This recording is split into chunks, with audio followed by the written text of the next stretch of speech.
ఓం నమ శివాయ. Hi friends, నేను మీ లక్కీని. నేను ఎప్పటి నుండో వెళ్ళాలి అనుకున్న టెంపుల్ శ్రీ కోటిలింగేశ్వర స్వామి దేవాలయం. అదేనండి, శ్రీ మంజునాథ మూవీలో అర్జున్ కోటిలింగాలు ప్రతిష్ఠిస్తారు కదా, అదే ప్లేస్. ఈ ప్లేస్ గురించి వాళ్ళ సినిమాని అయితే తీశారు. టెంపుల్కి అయితే వచ్చేసాం ఫ్రెండ్స్. ఇది బెంగళూరు నుండి ఒక 200 కిలోమీటర్ డిస్టెన్స్లో అయితే ఉంటుంది. ఇంకా లోన్కి ఎంటర్ అయిపోయాం. చూసారుగా, మొత్తం పార్కింగ్ ప్లేస్. నార్మల్ డేస్లోనే ఇంత రష్గా ఉందంటే ఇంకా కార్తీక మాసంలో ఎంత రష్గా ఉంటుందో ఊహించుకోండి.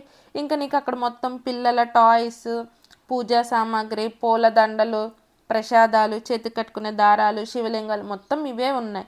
ఇంకా ఎంట్రీ టికెట్ 20 రూపీస్. చూసారుగా, లోన్కి ఎంటర్ అవ్వగానే ఓం నమ శివాయ, ఓం నమ శివాయ అనే బోర్డులు అయితే మనకి కనిపిస్తాయి. చూసారుగా, ఎటు చూసినా శివలింగాలే, మొత్తం శివలింగాలే. మీకు చిన్న గ్యాప్ ఉన్నా కూడా శివలింగాలు. ఒక నార్మల్ శివలింగాలే కాదండి, ఇక్కడ పంచముఖ శివలింగాలు, మొత్తం ఐస్ పెట్టిన శివలింగాలు, అలా ప్రతి శివలింగము చాలా గొప్పగా చేశారు చెప్పాలి అంటే. చూసారుగా, అక్కడికి వచ్చిన జనాలు వాళ్ళ వీలుకు తగ్గట్టు ఎక్కడ కుదిరితే అక్కడ ప్రతి శివలింగానికి పూజ చేస్తూనే ఉన్నారు. నాకైతే అక్కడ ఏ శివలింగానికి దండం పెట్టుకోవాలి, ఏ శివలింగాన్ని వీడియో తీయాలో అస్సలు అర్థం కాలేదు. మొత్తం శివలింగాలు. ఇంకా శివలింగాలన్నిటికీ దండం పెట్టుకుని వీడియో తీసుకున్నాక లోనికి అయితే ఎంటర్ అయిపోయాం. ఇంకా అమ్మవారికి దండం పెట్టుకొని ఇంకా అలా లోనికి వెళ్తుంటే మళ్ళీ వెంకటేశ్వర స్వామికి, విఘ్నేశ్వర స్వామికి, ఇంకేదో అమ్మవారు ఉన్నారు, పేరు గుర్తులేదు, వాళ్ళందరికీ నమస్కరించుకొని ఇంకా బయటకు వచ్చాం. ఇక్కడ కూడా మొత్తం అన్ని శివలింగాలే.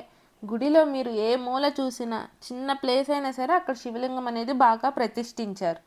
చూసారుగా, ఎంత బాగుందో ప్లేస్ అయితే. ప్రతి చోట శివుడితో ఓం నమ శివాయ, హరహర మహాదేవ, శంభో శంకర.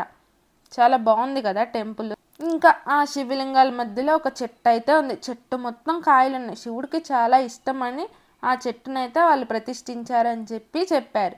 ఇంకా అలా వెంకటేశ్వర స్వామికి వీళ్ళందరికీ దండం పెట్టుకొని బయటకు వచ్చాక ఇక్కడ ఒక చెట్టు అయితే కనిపించింది. ఇక్కడ అందరూ ఆ చెట్టుకి పసుపు దారము, ఉయ్యాలలు కడుతున్నారు. ఏంటా అని కనుక్కోగా, పసుపు దారం కడితే మనం కోరుకున్న కోరికలు నెరవేరుతాయని, ఆ ఉయ్యాల కడితే పిల్లలు పుడతారని చెప్పారు. నేనైతే పసుపు దారాన్ని కట్టాను. ఇంకా అలా కట్టగానే ఒక పువ్వు అయితే రాలింది.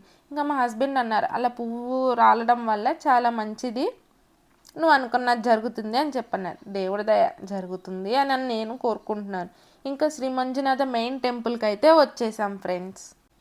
ఇంకా లోనున్న శివుడికి అయితే దండం పెట్టుకుని బయటకు రాగానే ఇక్కడ ఒక ధ్వజస్తంభం కనిపించింది. అక్కడ విఘ్నేశ్వర స్వామి, కొద్దిగా కిందేమో నాగేంద్ర స్వామి పడిగలతో అలా మొత్తం చూసేసి ఇంకా అక్కడ కూడా దండం పెట్టుకొని ఇంకో దారి నుంచి లోనకి ఎంటర్ అయ్యాం. ఇది మెయిన్ టెంపుల్ శ్రీ మంజునాథ స్వామి.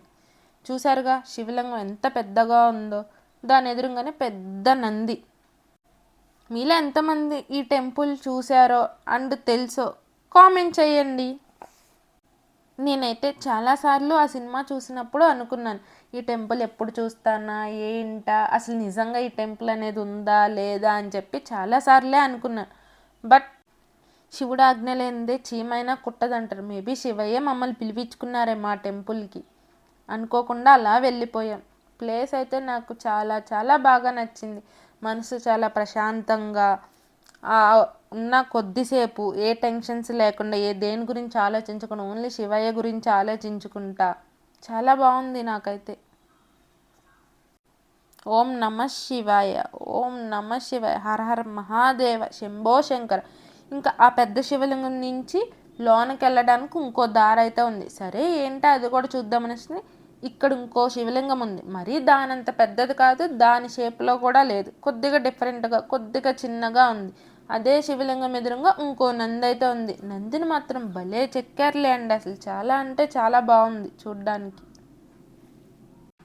మీకు వాటి గురించి ఎక్స్ప్లెయిన్ చేద్దాం అనుకునే లోపు కాళ్ళు బాగా కాలిపోయండి. అప్పటికే ఎండలో అలా తిరుగుతూనే ఉన్నాయి. ఇంక ఇక్కడికి వచ్చేసరికి ఆ నాపరాయి అనేది ఇంకా బాగా హీట్ ఎక్కువైనట్టుంది. ఇంక అస్సలు నుంచోలేకపోయాయి. ఇంక అందుకే వీడియో అనేది సరిగ్గా ఎక్స్ప్లెయిన్ చేయలేకపోయా. చూసారుగా, ఎటు చూసినా శివలింగాలు, ఎటు చూసినా మనకి శివలింగమే కనిపిస్తుంది. ఆ బుడ్డి బుడ్డి శివలింగాలకి ఎదురుగా చిన్ని చిన్ని నందులు కూడా ఉన్నాయండి. ఉత్త శివలింగమే కాదు, శివలింగం ఎక్కడ ఉన్నా సరే నంది అనేది కంపల్సరీ ఉంటుందంట. చూసారుగా, పంచముఖ శివలింగం ఎంత బాగుందో, ఎంత బాగా చెక్కారో. ఇంకా అక్కడ శివలింగాలన్నీ దర్శించుకొని ఇంకా బయటకి వస్తుంటే నాకు విఘ్నేశ్వర స్వామి అయితే కనిపించారు. దాని ఎదురుగా 2 నందులు కూడా, ఒక విఘ్నేశ్వర స్వామే కాదండి, బ్యాక్ సైడ్ హనుమాన్, లక్ష్మీ నరసింహస్వామి, అష్టలక్ష్ములు, ఇంకా అలా ఒక్కరు కాదండి, మొత్తం అందరు దేవుళ్ళు ఉన్నారు శివయ్యతో పాటు. శివయ్య టెంపుల్కి వెళ్ళాలంటే అదృష్టం అనేది కన్ఫామ్గా ఉండాలండి. లేదంటే మీరు ఎన్నిసార్లు అనుకున్నా వెళ్ళడం అయితే వీలనేది కాదు. మమ్మల్ని శివయ్య పిలిపించుకున్నారు, అస్సలు అనుకోకుండా వెళ్ళాం టెంపుల్కి అయితే. ఓం నమ శివాయ. బాయ్ ఫ్రెండ్స్, నెక్స్ట్ వీడియోలో కలుద్దాం. హర హర మహాదేవ, శంభో శంకర, ఓం నమ శివాయ.